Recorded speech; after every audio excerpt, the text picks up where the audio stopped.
All right, guys, so we're here at UK Games Expo, and I'm here with Ed from Shades of Vengeance, which is an awesome name. We've already been discussing that. And we're going to be talking about all kinds of different games that they've been working on. So, let's introduce to the first one and see how it all goes. This one is called Era Survival Colony. So it's based in our Era Survival role-playing game universe. And the idea is that you have to manage your resources in order to keep your colony alive in this post-apocalyptic sort of zombie survival environment. So you have your people, and your people can be assigned to various places, so they can be assigned to recruit more people. They can be assigned to salvage various pieces of equipment, which will do, powerful things when you use them. They can be assigned to defense to try to fight off the enemies that threaten your colony. And they can be assigned to farming with the leader. Now the thing is that if you fail to defeat the enemies or you don't have enough food, then you have to draw failure crises in order to, make up for that.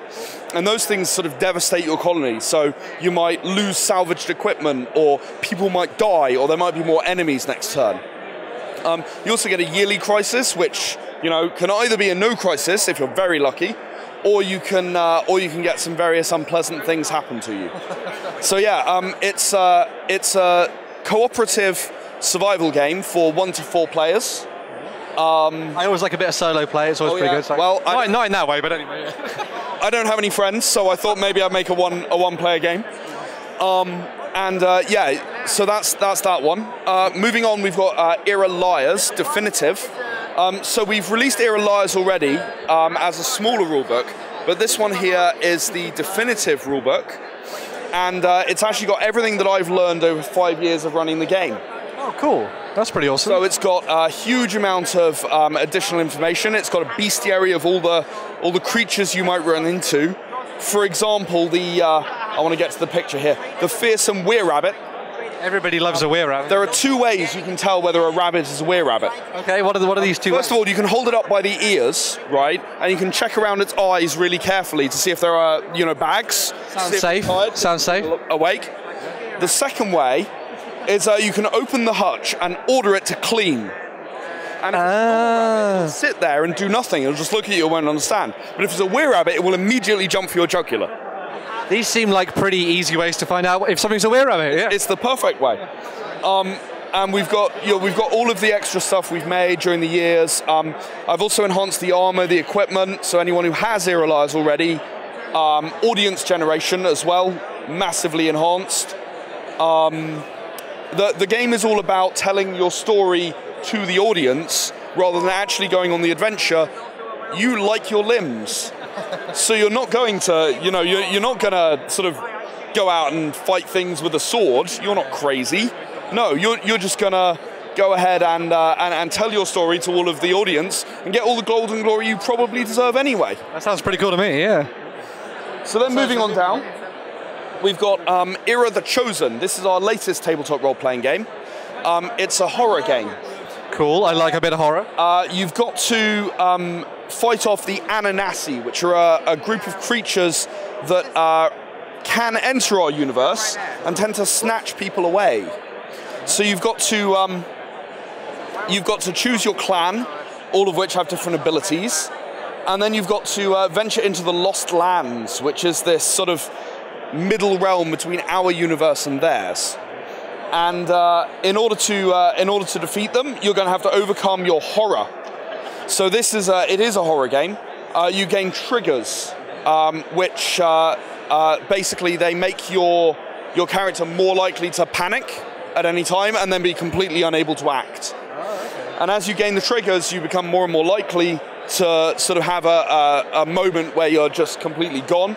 Then you'll gain more triggers as you trigger your triggers, so it just kind of spirals down and gets worse and worse. Like a snowball effect as it goes on. Exactly, it just gets worse and worse. It runs on the same Era D10 rule set as all of the rest of our Era games. So if you played that, you know what you're doing. Exactly, yeah. So this is new. Actually, these books were delivered a week ago. And very new. Out to the Kickstarter backers and bring them here just in time. Awesome. So that's awesome. And so finally, what's this one over here? This is Champion of Earth, and we released this a little while ago, but we've recently just finished a new expansion for it called Dinosaurs. So the idea of this game is that the aliens have come back to invade the Earth, but they know that they always lose.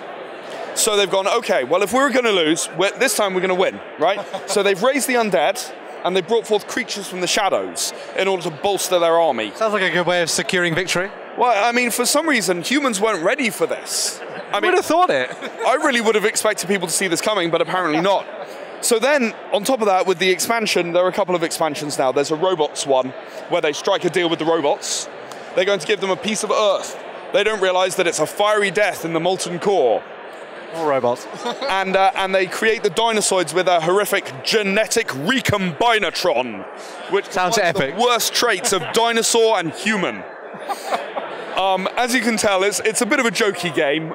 Which is kind of what you want as well sometimes, isn't it? The Martian pants. Oh yeah, and of course the Do You Think He Saw Us?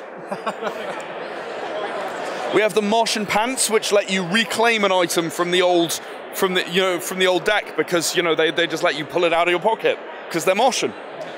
They've all played point-and-click games at some point where you just pull things out of your pockets. Yeah. Well, yeah, it was the thing you used 20 minutes ago that you didn't realize you needed it. So yeah, this game is a fun little game for 1 to 6 players or 7 with the expansion. Brand new. Yeah, you've got to take the role and defend the Earth. And so all of these that you've shown us here today, are they available at UK Games Expo this weekend? UK Games Expo. We're in Hall 2, we're stand 401. I'm impressed that you remembered your stand number. Nobody does, so it's good. There you go. Perfect stuff. So yeah, go and check out these guys. So it's Shades of Vengeance. Go and check them out over the weekend. See what you think of their stuff. Can the people come and sit down and play the game as well and learn all about it? Yeah, we'll be giving demos all weekend. These lovely people here will be doing all the demos while I'm off doing other things. Cool stuff. You get to have fun while they're doing the demo. I suppose the demos are fun as well, aren't they? So yeah, but it's like business fun, I guess. Yeah. But anyway, guys, hopefully you guys tune into the rest of the live blog on the live stream and see everything we're doing over the weekend. I'll leave you guys to get on with it. We're going to get stuck into some more stuff here at UK Games Expo. See you guys very, very soon.